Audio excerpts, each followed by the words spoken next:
Que le Seigneur, par sa grâce, par sa miséricorde, vous bénisse encore ce soir pour cette nouvelle édition de l'école d'Esther, qui est l'école de la sagesse, l'école de la bénédiction, l'école de la délivrance, l'école de la grâce, l'école de la vie, l'école de la délivrance.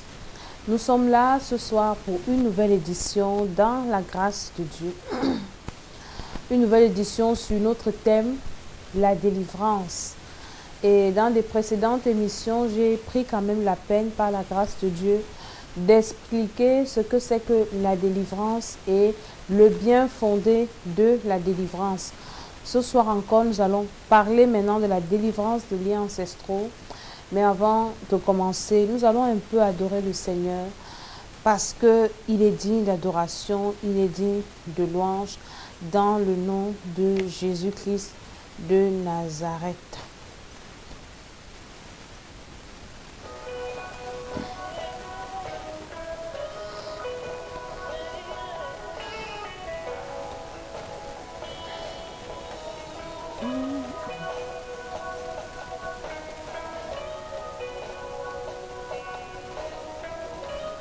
Shalom à tous ceux qui sont là, à tous qui vont regarder cette vidéo de près ou de loin, à tous qui vont se connecter.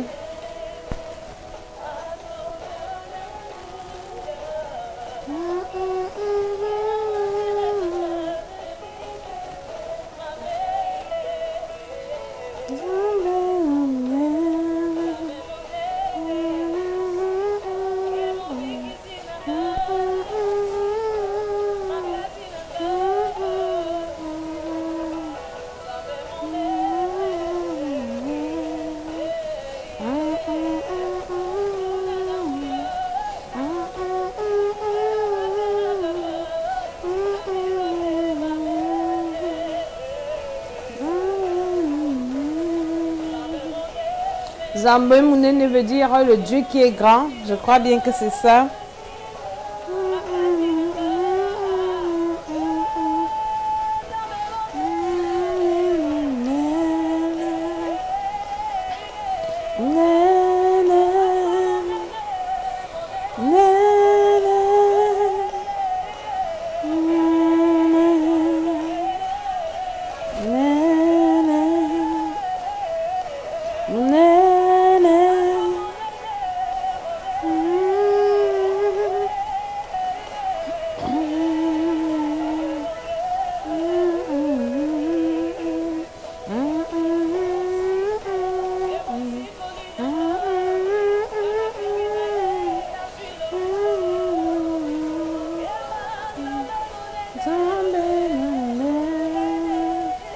Chante avec moi cette chanson là où tu te trouves. Nous servons un grand Dieu, le Dieu qui a formé les montagnes.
Alléluia.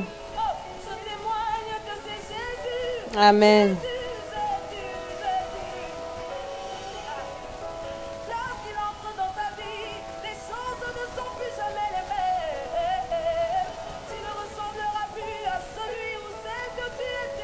Alléluia.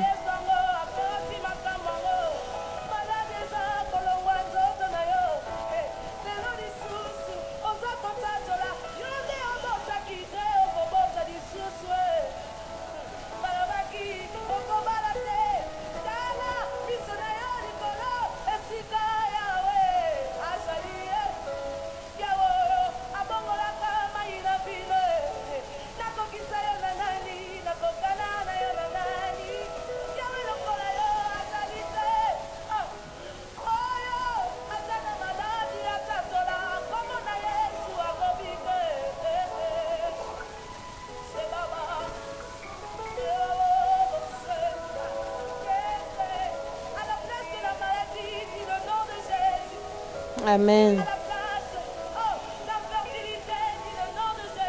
Alléluia.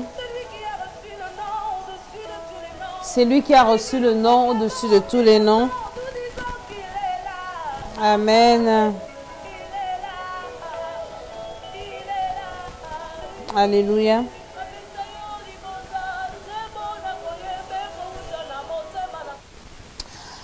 Alléluia, alléluia, que le Seigneur soit glorifié, que le Seigneur soit élevé, que le Seigneur soit béni. Je suis la servante de Dieu, Mama Tchala, la First Lady de l'Éternel, pour vous apporter encore ce message ce soir par la grâce de Dieu. Je salue tous ceux qui sont là, shalom à vous, soyez bénis. La Bible dit, quand Jésus envoyait ses disciples, que partout là où vous irez, et ne prenez ni bourse, ni argent, ni sac. La maison qui vous recevra, si elle vous accueille, laissez votre paix dans cette maison. Donc, toute personne qui va recevoir cette vidéo dans sa maison, sur son petit écran, je ne sais pas, dans sa voiture, sur son téléphone, que la paix reste dans ta vie. Que la paix demeure en toi. Parce que c'est le mandat que le Seigneur nous a donné. Et pour ceux qui pensent qu'une femme ne peut pas t'apporter la parole de Dieu, vraiment, soyez polis, parce que si vous venez avec des commentaires bizarres, je vous bloque. Et je secoue la poussière, c'est la parole de Dieu. Il dit, là, on ne vous recevra pas favorablement, secouez la poussière de vos pieds. Et une fois que je secoue la poussière, ce qui vous arrive, vous arrive. Amen. Nous allons prier avant de commencer pour remettre l'émission entre les mains du Seigneur, pour inviter le Saint-Esprit, parce qu'il est tout pour nous dans cette émission, afin que la grâce de Dieu se manifeste. Pour inviter l'onction de Dieu, Saint-Esprit, tu es le bienvenu parmi nous, le bienvenu en nous. Nous t'appelons, nous t'implorons, nous t'accueillons et nous disons, prends le plein contrôle de toutes choses. De ta servante que je suis, des appareils, des techniciens, de tous ceux qui seront connectés. Seigneur, je prie dans le nom de Jésus-Christ de Nazareth. Tu as dit dans ta parole que tout ce que vous demanderez en mon nom, croyez que vous l'avez reçu, vous ferez cela s'accomplir. Je prie que toute personne qui verra cette vidéo, dans quelque domaine que ce soit où elle a besoin de la délivrance, qu'elle reçoive cette délivrance au nom de Jésus. Quel que soit l'esprit qui est derrière ce problème, quel que soit le lien, par la puissance du Saint-Esprit. Le Saint-Esprit ne connaît pas la distance. Le Saint-Esprit ne connaît pas l'éloignement. Le Saint-Esprit ne connaît pas les frontières. Que le Saint-Esprit te localise là où tu te trouves et tu vas témoigner ta libération. Et que cette paix demeure en toi dans le nom de Jésus-Christ de Nazareth. Merci pour tout ce que nous allons dire ce soir. Nous nous trempons dans le sang de Jésus, nos corps, nos âmes, nos esprits et tout ce qui, nos maisons, tout ce qui nous appartient dans le nom de Jésus-Christ. Amen, amen, amen, amen, amen, amen. Nous avons commencé il y a quelques jours un thème très, très important, un thème capital pour la vie d'un enfant de Dieu. Parce que c'est souvent déplorable de voir comment les enfants de Dieu souffrent au point où les païens se moquent de nous. à tort, parce que nous avons la vraie vie. Je disais à mon époux l'autre jour, je dis, c'est nous qui avons la vraie vie. Et cette vie, nous devons la communiquer. Parce que Christ en nous, c'est la vie. Christ, c'est la vie. Mais pourquoi aujourd'hui les enfants de Dieu se retrouvent en train de souffrir, se retrouvent rejetés, misérables, abandonnés et humiliés, méprisés? C'est un manque de connaissance. Quand j'ai commencé cette série de vidéos sur la délivrance, j'ai commencé par lire le livre d'Osée 4, le verset 6, où Dieu dit, mon peuple est péri parce qu'il lui manque la connaissance. Beaucoup aujourd'hui souffrent par manque de connaissance. Et le verset, quand il continue, il dit, c'est Dieu qui parle. Il dit, puisque tu as rejeté la connaissance, je te rejetterai. Les enfants de Dieu rejettent la connaissance. Et en passant, je vous ai dit que la délivrance, ce n'est pas pour les païens. On ne peut pas laver un porc. Tu laves un porc, les païens sont considérés comme les porcs, ceux qui n'ont pas Christ. La Bible les appelle l'homme animal. Tu laves un porc, dès qu'il va voir une mare de boue, il va repartir se vautrer dans cette boue. Donc on ne lave pas les porcs, on lave les enfants de Dieu. La délivrance, c'est un processus de lavage, de nettoyage, tant spirituel que physique, d'un enfant de Dieu. Et les enfants de Dieu aujourd'hui sont ignorants. Je disais à quelqu'un l'autre jour qui a prêché sur le trône de la grâce. Et ça m'a vraiment touché, ça m'a édifié. Je lui ai dit, homme de Dieu, je bénis le Seigneur pour ta vie parce que ton message, il est équilibré. Je dis à quelqu'un ce soir que l'évangile doit être équilibré. Tant qu'on prêche un côté de l'évangile et on ne prêche pas l'autre, ça ne peut pas être équilibré. C'est pour ça que dans toutes mes émissions, je commence toujours par te parler du plus important d'abord. Le ciel d'abord. C'est ça qui est important. Et maintenant, avant que nous n'allions au ciel, nous vivons sur la terre. Je bénis Dieu pour la vie d'une de ses servantes qui a parlé du royaume des hommes, des fils de l'homme. Donc nous vivons sur la terre et en attendant Christ sur la terre, il y a des choses qu'on doit avoir. Il y a des promesses que Dieu nous a faites. Il y a des projets, il y a des destinées à accomplir. Et je vous ai dit que le but principal de l'école d'Esther, c'est de racheter les destinées, c'est de propulser les hommes et les femmes dans leur destinée. Parce que beaucoup d'hommes et de femmes sont là assises. Dieu les a prédestinés pour des grandes choses, mais elles n'arrivent pas à réaliser parce qu'elles manquent de connaissances. Et je vous dis, quand Christ est venu sur la terre, Christ avait un seul problème. Christ ne venait pas gérer les démons. Christ est venu traiter avec le patron des démons. Il s'agit du diable. Et il a fini avec Satan. Et quand il a fini avec Satan, il nous a dit à nous, ses enfants, je voyais Satan tomber comme un éclair. Et voici, nous sommes dans Luc 10, verset 19. Et voici, je vous ai donné le pouvoir de marcher sur les serpents et sur les scorpions, sur toute la puissance de l'ennemi. Et rien ne pourra vous nuire. Donc le Seigneur est venu, il a lié l'homme fort qui est Satan, le patron de la maison. Et maintenant, à nous, là, ses enfants, ses fils. Il a dit maintenant, traitez les petits démons, les petits esprits. Quand je vois des enfants de Dieu sous l'emprise de Satan, vraiment je suis attristée. C'est un manque de connaissance. C'est pour ça que je parle de la délivrance. Chaque enfant de Dieu a besoin de la délivrance. Quand tu regardes, si tu regardes, Dieu t'ouvre les yeux, tu vois comment quelqu'un souffre, quelqu'un est oppressé. La délivrance. Un jour, pendant que je prêchais, un papa dans la foi, il me dit vraiment, ma fille, laisse l'affaire des démons là. Ne parle plus des démons. Je dis, mais comment ça, je ne dois pas parler des démons? Ce sont des parents dans la foi qui parlent de la sanctification. La sanctification, c'est bien, mais l'évangile doit être équilibré. Si tu manges du pain chaque jour ou bien des pâtes chaque jour, mon ami, tu seras constipé et tu auras l'appendicite. On va t'opérer, tu peux même mourir parce que l'évangile, ta nutrition n'est pas équilibrée. On a vu, quand on était à l'école, les 5 nutriments, je ne sais plus, je ne me souviens plus trop bien, qui régissent un repas. Le matin, il faut manger il y a les lipides, les glucides. Donc, il faut manger tout ça pour être équilibré. Et c'est la même chose avec l'évangile. Si tu es un homme de Dieu et que tu m'écoutes aujourd'hui, il faut que tu apprennes à équilibrer tes messages. C'est pour ça que Dieu, dans son omniscience, son omniprésence, n'a pas écrit la Bible avec une personne. Il y a plusieurs personnes qui ont écrit la Bible. Aujourd'hui, je méditais les livres des prophètes. Dieu choisissait n'importe qui. Il va te prendre là-bas, il te donne un message. Et tu viens, tu écris. La Bible a été écrite par plusieurs personnes. Donc le Seigneur a assigné les limites à chaque serviteur. Et chacun est calé dans son domaine. Homme de Dieu. Si toi, tu as les limites dans ton domaine, n'aie pas honte. Ne sois pas orgueilleux ou méchant d'écouter ton serviteur, ton frère qui a une autre révélation sur un autre domaine afin que le peuple de Dieu soit libéré. Et je disais que sans la délivrance, tu ne peux pas accomplir ta destinée terrestre, même céleste. Le ciel d'abord.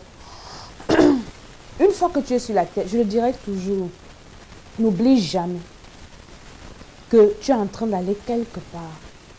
Que les choses de cette terre ne t'embrouillent pas. La gloire est vaine. Tu peux avoir la gloire sur la terre. Moi, à mon jeune âge, j'ai eu la gloire. Tu peux avoir, on peut t'acclamer. On dit chez les Ivoiriens, faire la talakou. Tu peux avoir tout ce que tu as. Est-ce que Johnny Hallyday n'a pas eu la gloire sur la terre? Mais aujourd'hui, il est mort. Voici sa famille qui se déchire. Les choses de la terre sont éphémères. Ce sont seulement des petites choses qui nous entretiennent pendant qu'on attend Christ. Ne compromets ton salut pour rien sur cette terre. Rien n'est éternel sur la terre. C'est vanité des vanités, nous a dit l'Ecclésiaste. Salomon était l'homme. La Bible dit que avant Salomon, il n'y a pas eu un homme riche comme lui. Et après Salomon, il n'y en aura plus jusqu'à ce que la terre finisse. La Bible dit qu'au temps de Salomon, quand il était roi, l'argent était comme les pieds. Donc, tu marches en route, tu ramasses l'argent. Qu'est-ce que Salomon n'a pas fait? Salomon a dit, j'ai livré mon cœur à la joie. Tout ce que mes yeux ont désiré, mes mains ont acquis ces choses. Qui comme Salomon a joui de la vie? Le gars avait 1000 femmes, mon ami. Tu peux gérer 1000 femmes, tu fais comment? Il avait, je ne sais pas, 700 femmes, 300 concubines. Le gars était béni. Dans le règne de Salomon, Salomon n'a pas connu la guerre, les combats. Non, je n'ai jamais lu que Salomon est parti en guerre. C'est son père qui faisait la guerre. Salomon a tout fait. Salomon a adoré même les autres dieux. Mais quand il finit son livre d'Ecclésiaste, Ecclésiaste 12, on va lire un peu ça. C'est le dernier chapitre d'Ecclésiaste. Il dit, jeune homme, réjouis-toi pendant ton adolescence. Bon, ça c'est ma version de Bible. Je vais chercher la version que tu connais. Ecclésiaste, c'est après. Pardon, Proverbe.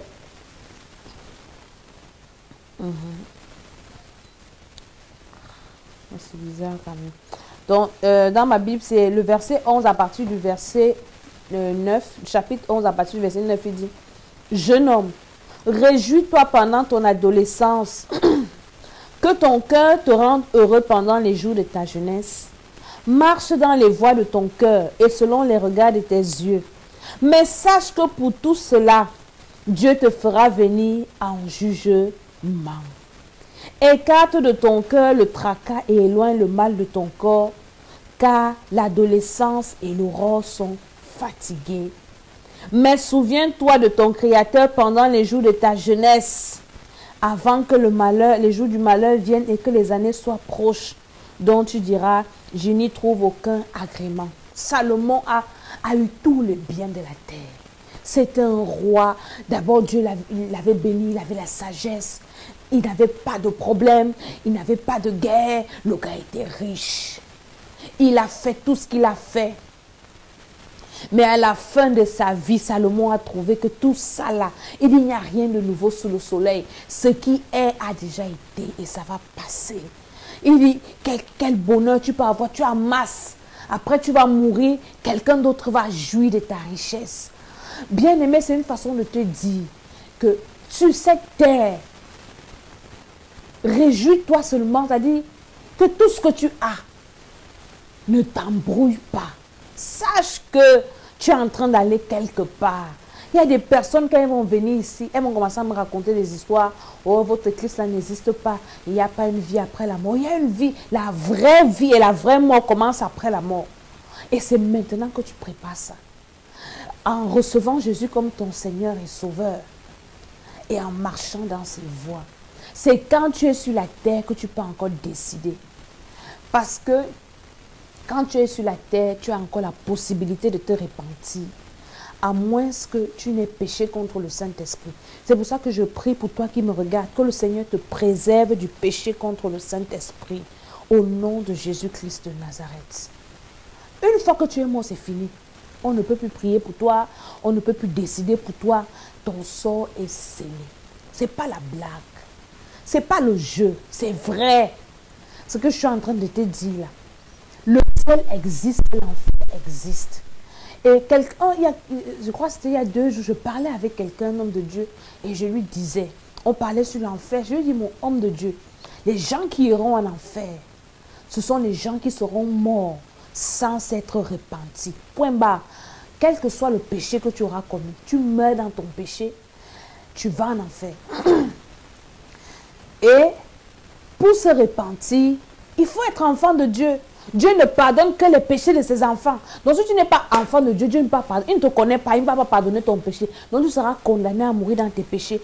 Et c'est l'enfer. Donc prends cette parole comme ça et ne t'amuse pas. La vie ici tient sur un fil comme ça.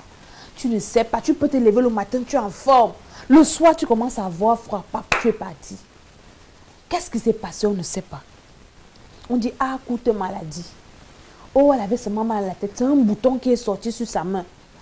Moi, je connais quelqu'un qui a failli mourir du hockey. Le hockey. Hockey que tu bois l'eau, ça finit là. Ça emporte une personne. Donc, ta vie tient sur un fil. Ta vie tient sur un fil.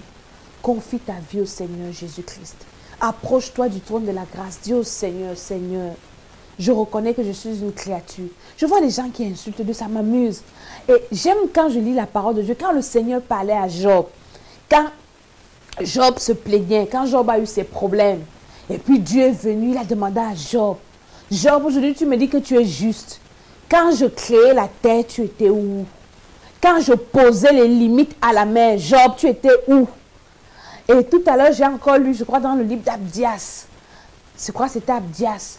Il dit, c'est moi l'Éternel qui a formé les montagnes. Ah! Donc le Seigneur est proud of himself, fier de lui. Tu étais où toi, homme? Le petit souffle de vie là, quand tu as ça, tu commences à insulter les hommes de Dieu. Tu insultes Dieu, tu penses que tu es fort. Attends un peu qu'une petite fièvre t'attrape, tu confirmes que tu n'es rien. Et dit, quand je formais les montagnes, quand je suis allée en Suisse, une fois en voiture, et j'ai vu comment l'homme est tellement ingénieux au point où il y a des tunnels dans des rochers. Je dis, mais mon frère, qui a créé le rocher? Il y a un Dieu qui a fait ces choses. Et aujourd'hui, tu dis que Dieu n'existe pas. Non, que Dieu te pardonne. Reçois le Seigneur Jésus. À la fin, nous allons parler. Je vais te conduire à recevoir Jésus. C'est important. Et toi qui as déjà reçu Jésus, mène une vie de repentance.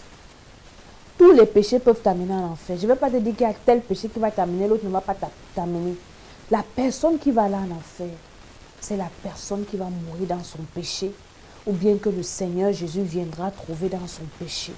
C'est pour ça que chaque jour, nous devons nous approcher du trône de la grâce et demander au Seigneur, Seigneur, donne-nous la force de marcher comme tu veux. Parce que nous nous approchons de Dieu pour lui demander les choses de la terre. Seigneur, je veux le mari, je veux le travail. Et il nous donne quand même. Mais le diable nous fait oublier de demander à Dieu la grâce de marcher dans ses voies jusqu'à ce qu'il vienne. La grâce de persévérer, la grâce d'être transformé. Donc ça, on oublie. Pourtant, c'est ce qu'on a d'abord demandé. Et ça doit être ton sujet de prière. Seigneur, s'il te plaît, maintiens mon nom dans ton livre de vie. Seigneur, s'il te plaît, aide-moi à marcher dans la sanctification. Seigneur, s'il te plaît, délivre-moi de ce péché. Et tu verras comment le Seigneur, il ne peut ne pas te donner les choses spirituelles, alors qu'il te donne souvent les choses de la terre. Amen. Sois béni. Nous allons entrer dans notre thème, dans notre sujet. nous parlons de la délivrance. Maintenant, quand tu as assuré ton ciel, tu es sur la terre, tu ne vis pas au ciel. Quand Jésus priait dans Jean 17, là, j'aime trop cette prière. Avant de partir, le Seigneur Jésus a prié pour toi, il a prié pour moi. Et quand je prie, je dis, Seigneur, souviens-toi que tu avais prié pour moi. Et le Seigneur avait prié pour ses disciples parce qu'il savait qu'ils partaient. Et il dit à Dieu, mon Père, maintenant je suis en train de quitter la terre. Quand j'étais sur la terre, je protégeais mes gars, mes disciples. Maintenant je vais partir et je sais que le monde est compliqué. Verset 9, il dit, c'est pour eux que je prie. Je ne prie pas pour le monde, mais pour ceux que tu m'as donnés parce qu'ils sont à toi. Toi qui es enfant de Dieu, Jésus a prié pour toi. Il dit, c'est pour toi, c'est pour eux que je prie. Il dit, et tout ce qui est à moi est à toi. Et ce qui est à toi est à moi. Et je suis glorifié en eux. Il continue. Je ne suis plus dans le monde, mais eux sont dans le monde. Et moi, je vais à toi. Jésus sait que tu es dans le monde. Il sait. Il a dit ça à son père, que je suis en train de partir, mon père. Je ne suis plus dans le monde pour les garder. Mais toi, tu sais qu'ils restent dans le monde. Mon frère, ce rester dans le monde, c'est facile. Le prince du monde, c'est qui? Jésus savait. Vous qui négligez le diable, vous qui dites qu'on parle trop du diable, vous qui dites que parlez-nous de Dieu. Jésus est venu sur la terre. Pourquoi? Parce que le diable existait. Vous pensez que si Adam n'avait pas péché, c'est qu'aujourd'hui, Jésus est descendu, venu mourir. C'est à cause du diable que Jésus est venu. Il dit, je ne suis plus dans le monde, mais eux sont dans le monde. Et moi, je vais à toi. Père Saint, garde-les en ton nom. Ce nom que tu m'as donné, afin qu'ils soient un comme nous. Lorsque j'étais avec eux, je les gardais en ton nom. Ce que tu m'as donné. Je les ai préservés et aucun d'eux ne s'est perdu, sinon le fils de perdition, afin que l'écriture soit accompli.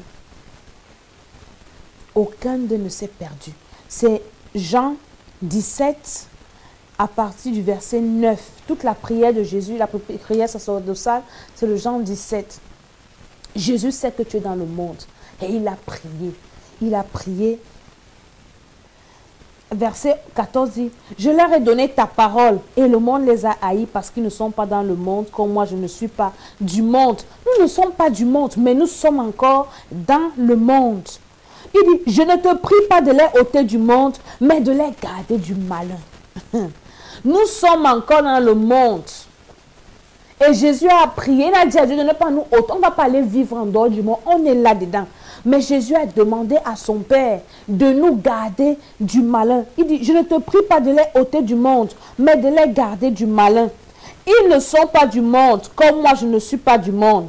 Sanctifie-les par la vérité, ta parole est la vérité. Comme tu m'as envoyé dans le monde, moi aussi je les envoie dans le monde. Et moi je me sanctifie moi-même pour eux, afin qu'eux aussi soient sanctifiés dans la vérité. Amen. Jésus a dit que nous sommes encore dans le monde. Et pendant que nous sommes dans le monde, nous savons que tout ce qui se passe ici, les liens. Aujourd'hui, nous allons parler des liens ancestraux. Nous sommes nés dans des familles, on ne connaît pas la fondation. On ne sait pas comment ça a commencé. On ne sait pas ce qui s'est passé. Mais nous sommes quand même nés dans cette famille. Et c'est pour ça que nous portons un nom. Fils de tel. Dans ton acte de naissance, il y a le nom de ton père, il y a le nom de ta mère. Ça veut dire que tu sors d'une famille. Et le Seigneur sait ça. Quand vous lisez la Bible, quand Dieu parle de quelqu'un, il dit toujours, par exemple, quand il parlait de Saül, Saül, fils de Kis. Je crois que c'est fils de Kis peut-être. Ou bien quand il parle de David, fils de Isaïe. Oui, Saül, fils de Kis. David, fils. Donc, en fait, le Seigneur te ramène toujours dans la généalogie. Même quand on parle de la généalogie de Jésus, il commence Abraham, Isaac, fils d'Abraham, Jacob, fils d'Isaac, ainsi de suite, ainsi de suite. Donc, on ne peut pas négliger le fait que nous sommes nés dans une lignée. Et nous avons des ancêtres. Et nos ancêtres n'ont pas connu le Seigneur. Moi, je bénis Dieu. Je ne sais pas comment tu conçois l'affaire. Là, parfois, je m'assois, je reste. Je dis, depuis mes ancêtres jusqu'à présent, Ces gens n'ont pas eu la grâce d'écouter la parole de Dieu, comme nous on écoute comme ça. Donc ça veut dire qu'ils sont en enfer, parce qu'il n'y a pas d'autre chemin, il n'y a pas d'autre solution. Parfois quand on était dans la religion, on demandait souvent au pasteur là-bas, que dites-nous un peu, vous voulez dire que les grands-mamans d'avant là, qui aimaient Dieu, qui partaient à l'église, toujours sacré l'église, elles sont en enfer alors qu'elles faisaient du bien. Mon frère, elles sont en enfer si elles n'ont pas reçu Christ comme leur Seigneur et Sauveur. Elles sont en enfer parce qu'il n'y a pas deux routes. Mais Dieu, lui, t'a fait la grâce d'écouter sa parole. C'est une grâce. Tu serais en train de brûler en enfer maintenant depuis je ne sais pas combien d'années. Depuis peut-être ta naissance. Donc, nous sommes nés dans ces familles où on ne sait pas ce qui s'est passé. Et nos ancêtres, moi, peut-être dans ma famille, quand aujourd'hui je lisais encore la Bible, je retrouvais notre grand-père paternel avait passé le temps à nous donner les surnoms de Pharaon. Mais quelqu'un qui était normal, qui avait tous ses sens, qui était un homme de Dieu, est-ce que toi tu peux donner le nom de Pharaon à ton enfant? Moi, je ne peux pas. Le gars a passé le temps de donner les noms des déesses, des pharaons, des ceci, des cela, des cela. C'était soit l'ignorance, soit je ne sais pas quoi. Donc, nos ancêtres ont fait des choses. Et ces choses nous poursuivent. Nous sommes victimes aujourd'hui de ces liens de génération. Même les enfants qui ne sont pas encore nés. Est-ce que quand Adam a péché, Caïn et Abel étaient déjà nés? Non. Est-ce que toi et moi nous étions là? Non. Mais aujourd'hui nous souffrons à cause du péché de notre premier père Adam. Et c'est la même chose que nous subissons. Donc pour chercher sa délivrance, j'ai déjà expliqué ce que c'est que la délivrance dans les vidéos précédentes. Allez regarder, nous sommes en train d'avancer. Quand quelqu'un est face à un problème, tu es en train de chercher ta délivrance. On avait reçu un jour un homme de Dieu qui parlait beaucoup de la sorcellerie. Il avait dit un truc qui m'avait intéressé parce que nous sommes dans un ministère de délivrance. Et il disait que dans le combat spirituel, avant d'attaquer les ennemis de l'extérieur, avant de briser les attaques externes, avant d'envoyer le feu aux démons de l'intérieur, commence d'abord par ceux de ta maison. Parce que les gens de l'extérieur ne peuvent pas t'atteindre si la porte interne n'est pas ouverte. Beaucoup de personnes aujourd'hui, j'envoie le feu, mes ennemis de gauche à droite, ils oublient. Et ils nous avaient enseigné, après, dit que quand vous priez, vous faites des prières de combat, commencez déjà à briser d'abord les liens de votre famille maternelle, paternelle, avant d'aller dehors. Parce que c'est par là que ça commence. Et j'ai beaucoup entendu les gens dire, et c'est vrai, que quand tu es né dans une famille de sorcellerie ou une mauvaise famille, les gens de ta famille te connectent avec aussi une mauvaise famille. Ça veut dire qu'on dévie ta destinée au point où tu ne vas que tomber sur les mauvaises personnes. Parce que tes origines déjà sont mauvaises. Tes origines déjà sont polluées. L'aimant ne peut être attiré que par le fer. L'aimant ne peut pas être attiré par le bois ou bien je ne sais pas par quoi, mais par le fer. Et donc ça commence en toi, ta lignée familiale. Et c'est comme ça. Je me souviens une fois, quand j'étais encore dans le monde, je suis allée chez un féticheur. Et avant de te soigner, il te demandait le nom de tes grands-parents des deux côtés.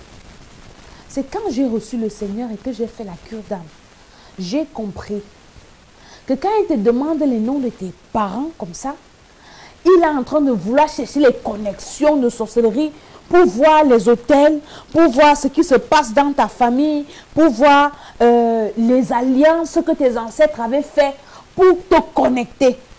Donc, il t'identifie. Tu sors de quelle famille? Ton grand-père, c'était qui? Ton grand-père maternel, c'était qui? Ta grand-mère paternelle. Et maintenant, comme nous avions des grands-parents sorciers, le gars voit dans ces trucs, il fait directement le lien. Et là, il te connecte avec les esprits. Donc, la délivrance des puissances ancestrales est importante. Et c'est pour ça que Jésus pouvait dire, l'homme aura pour ennemi les gens de sa propre maison. Ça commence dedans. Et Maintenant, quand tu es dans ce genre de famille, les pouvoirs maléfiques de la maison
aider beaucoup d'enfants et on l'a amené dans faire des pratiques afin que la mort s'arrête.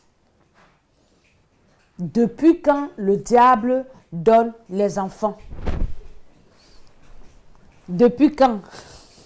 Alléluia. Donc, si dans ta famille, il y a eu ce genre de pratique, ça veut dire que sous la puissance ancestrale. Aïe, aïe, aïe, aïe, aïe, aïe. Est-ce que dans ta famille, on adorait des idoles? Est-ce que dans ta famille, il y a des malédictions fondées dans votre passé? Dans les familles, on va te dire que c'est là-bas, les gens n'atteignent pas un certain âge parce que là-bas, il y a ceci qui se passe. Il y a toujours des choses. Est-ce que dans ta famille, on dédicace ta famille aux idoles? Est-ce que dans ta famille, quand on construit les maisons, moi j'ai vu, on enterre l'argent dans la fondation, on enterre les noms des gens. Les gens pensent que c'est anodin, alors que ce sont des pratiques de sorcellerie. On enterre la Bible dans la fondation de la maison, on fait des choses, on pense que c'est anodin, alors qu'on sait ce qu'on est en train de faire. Donc, ils ont fait tellement. Regarde ça. Tu vois peut-être dans ta famille, il y a une chronique. Tout ce qu'on peut savoir à Satan. Satan, c'est un voleur. Il vient voler vos étoiles, il vient voler vos bénédictions. Il y a la pauvreté dans la famille. Tu vois quelqu'un, il grandit, il devient grand, il devient riche, mais après tout s'écroule comme un château de cartes. Il y a des puissances ancestrales qui réclament. On a sacrifié les finances de la famille. Peut-être dans ta famille, il y a des mystères, il y a des secrets. On ne dit pas aux gens. On va dire non, ça c'est le secret de la famille. Il y a des personnes qui détiennent des secrets de la famille. Alors que la famille a été sacrifiée.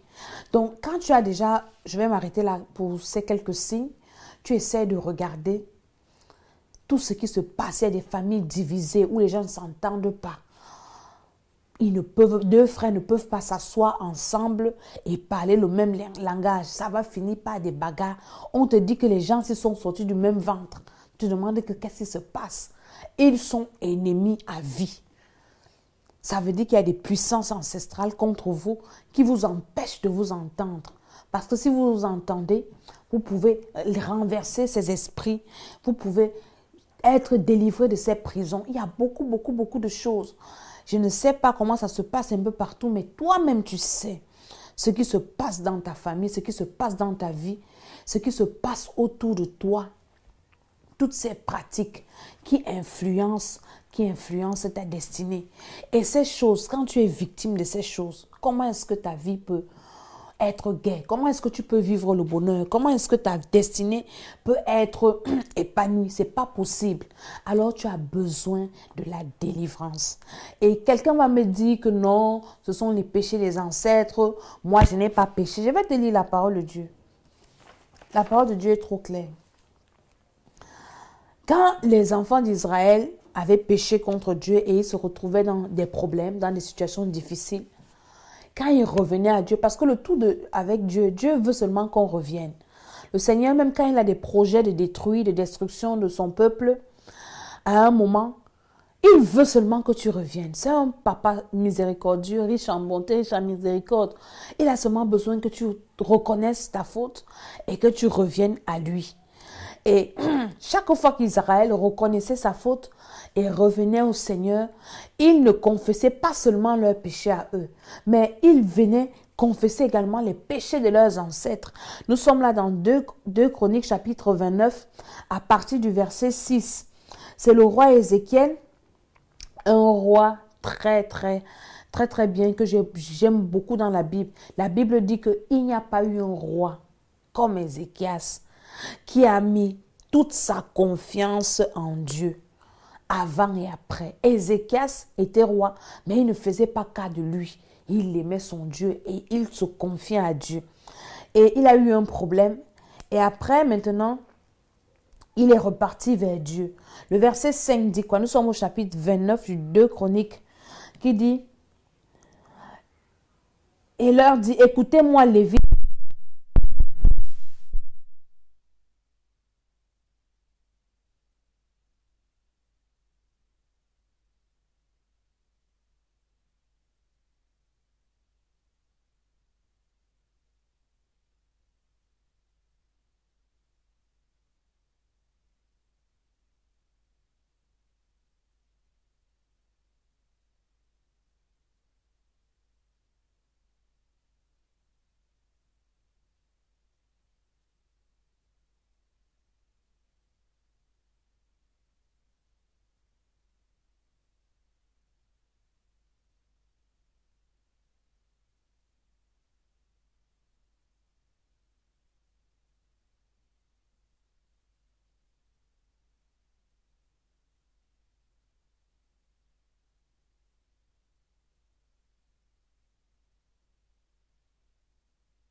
céleste.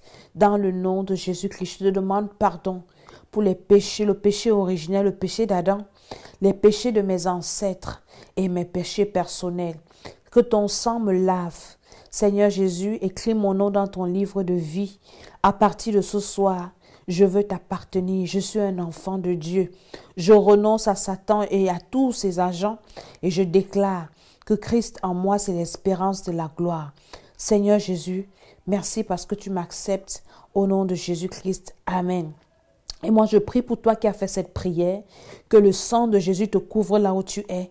Et je scelle cet engagement dans ta vie. Satan ne va pas te détourner au nom de Jésus-Christ. À partir de ce soir, j'efface ton nom dans les livres de l'enfer et j'écris ton nom dans le livre du royaume des cieux. Et je prie que le Seigneur te guide. Si tu n'es pas à Paris pour venir dans notre église, ou bien je te prie que le Seigneur te conduise vers un homme de Dieu qui parle de la nouvelle naissance et un homme de Dieu qui parle de la délivrance, afin que ta délivrance soit effective. Et tu dois persévérer dans une église. On ne persévère pas sur Facebook. Facebook n'est pas l'église. On utilise seulement Facebook pour annoncer l'évangile. Et une fois que tu entends l'évangile sur Facebook, tu dois persévérer dans ton église. Il y a des gens qui ne vont plus à l'église, leur église c'est Facebook. Non, il n'y a pas d'église Facebook. Tu dois persévérer dans une église et le Seigneur va te diriger. Maintenant, je prie pour toi qui feras ces points de prière, que le Seigneur te guide dans le nom de Jésus-Christ et que le Seigneur te révèle tous les points d'orme, tous les idoles que tes ancêtres ont adorés et tous ces esprits qui sont en train de t'oppresser, qui te maintiennent dans cette situation, qui te maintiennent dans cette maladie, qui te maintiennent dans ce désert, qui te maintiennent dans cette difficulté, dans le nom de Jésus-Christ de Nazareth. Que le feu du Saint-Esprit et le sang de Jésus soient avec toi, dans le nom de Jésus-Christ. Amen, amen, amen. Je vais vous laisser et je mettrai toutes les adresses au bas de la vidéo. C'était l'école d'Esther. Soyez bénis dans le nom de Jésus-Christ. Amen, amen, amen.